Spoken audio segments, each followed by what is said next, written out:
शादी के बाद वो ससुराल चली जाती है। पीछे रह जाती है भाभी रानी।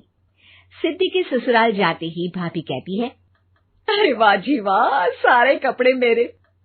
हाय रे पैंट, अरे वाह वाह, मजा आ जाएगा। अरे ये सिद्धि की अलमारी के सामने खड़े होकर क्या बड़बड़ा रही है? जा जाकर देख मेहमानों को विदाई की मिठाई मिली कि नहीं। अब हाँ माँ जी, क्यों नहीं, लेकिन पहले कपड़े तो बदल लूं। अब रानी आ जाती है सिद्धि के उन कपड़ों में जो वो ससुराल जाने से पहले घर छोड़ जाती है। अरे रानी, कुछ दिन रुक जाती। अरे ये तो सिद्धि बिटिया को मैंने ही दिया था, बड़ा ही फबता था उस पर, तुझ पर तो कुछ खास नहीं लग रहा। अब वो ना मेरे सारे कपड़े गीले थे तो सोचा पहन लूं। वैसे भी सिद्धि को कौन सा दिन पुराने आउटडेटेड कपड़ों को पहनना है। वैसे भी ये सूट तो मैंने तभी पहना था, वैसे खास है भी नहीं ये। हाँ ठीक है, लेकिन ना मेरी सिद्धि पर तो जमता था।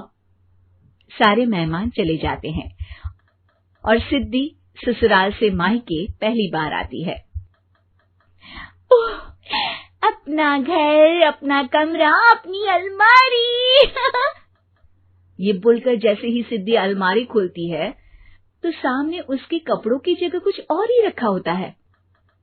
माँ, ओ माँ, जरा कमरे में तो आना। सास और रानी वहां पहुंच जाते हैं।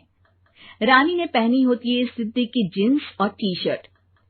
अरे भाभी, ये क्या? ये तो मेरी बड़ी ही महंगी टी शर्ट है, इसे आपने घर में क्यों पहनी है?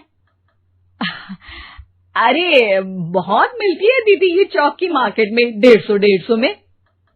ओ भाभी प्लीज, ये एरोपोस्टल है, 2000 की एक टी शर्ट। ओहो, 2000 में तो दीदी 4 साड़ी आ जाए। अब क्या बोलूं? भाभी, ये मेरी अलमारी में छोटू के कपड़े, तो मेरे कपड़े कहाँ हैं? मेरी अलमारी में? अब दीदी आपको कौन से पुराने कपड़े पहनने थे? माना भाभी, लेकिन मैं जब घर आती तो यही सब पहनती ना। अरे तुम तो बड़ी कंजूस हो दीदी। खैर, वक्त आता है जब सिद्धि ससुराल के लिए रवाना हो रही होती है। अरे रानी, अंदर से सिद्धि का गिफ्ट ले आ, लड़की पहली बार ससुराल से मायके आई है। रानी अंदर जाती है और एक सिंपल सी साड़ी लेकर बाहर आ जाती है। ये लीजिए माँ जी। सास बेटी को गिफ्ट देकर ससुराल भेजती है। अगले दिन रानी एक सुंदर सी साड़ी पहनकर सामने आती है। अरे रानी, ये तो वो साड़ी है जो मैंने सिद्धि को देने के लिए दी थी जब वो ससुराल ले जाती, लेकिन ये तूने कैसे पहन ली? अरे माँ जी, ये साड़ी तो मुझे बहुत पहले से ही पसंद थी, लेकिन चिंता ना करिए, मैंने सिद्धि के लिए भी अच्छी सी साड़ी दी है। हाँ। तभी सिद्धि का फोन आता है। क्या माँ, कुछ अच्छा तो दिया होता ससुराल ले जाने के लिए। अरे पहले दिखा दिया होता। ये चमकते हुए पैकेट में नौकरानी वाली साड़ी मत दिया करो माँ।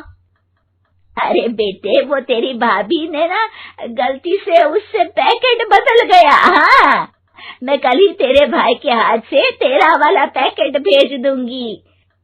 अरे रहने दो माँ, आई एम श्योर भाभी ने अभी वही साड़ी पहनी होगी जो तुमने मेरे लिए रखी थी।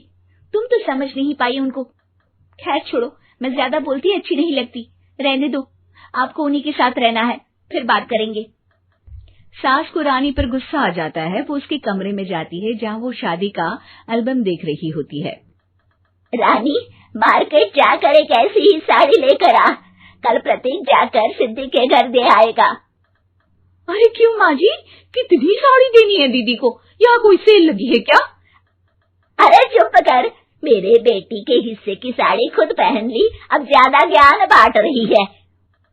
एक दिन सिद्धि का फोन आता है।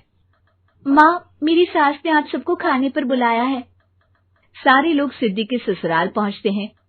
खाना खाकर वो लोग निकल रहे होते हैं कि सिद्धि की सास सभी को गिफ्ट देती है। अरे बहन जी, बेटी के घर का खाना खा लिया, यही बहुत है जो आप ऊपर से गिफ्ट भी दे रही है। अरे बहन जी, आप भी कहाँ इन बातों पर विश्वास कर रही हैं। सास सभी को गिफ्ट देती है, लेकिन रानी को जो साड़ी देती है वो अजीब सी हरे रंग की लाल रंग के बड़ी छाप वाली होती है। अरे छी, ये कौन पहनेगा? सासू माँ को तो जरी वाली इतनी सुंदर, और मेरे लिए ये नौकरानी वाली। अरे भाभी, दरअसल मैं जब भी घर आती थी आप वापसी में ऐसी ही साड़ी देती थी ना, तो माँ ने सोचा कि आपको आपकी पसंद की ही साड़ी क्यों ना दी जाए। बेचारी रानी, बोलती भी तो क्या। सिद्धि और सास रानी का चेहरा देखकर हंसने लगती है, तो रानी समझ जाती है कि अपने ही बिछाए जाल में वो फंस चुकी है।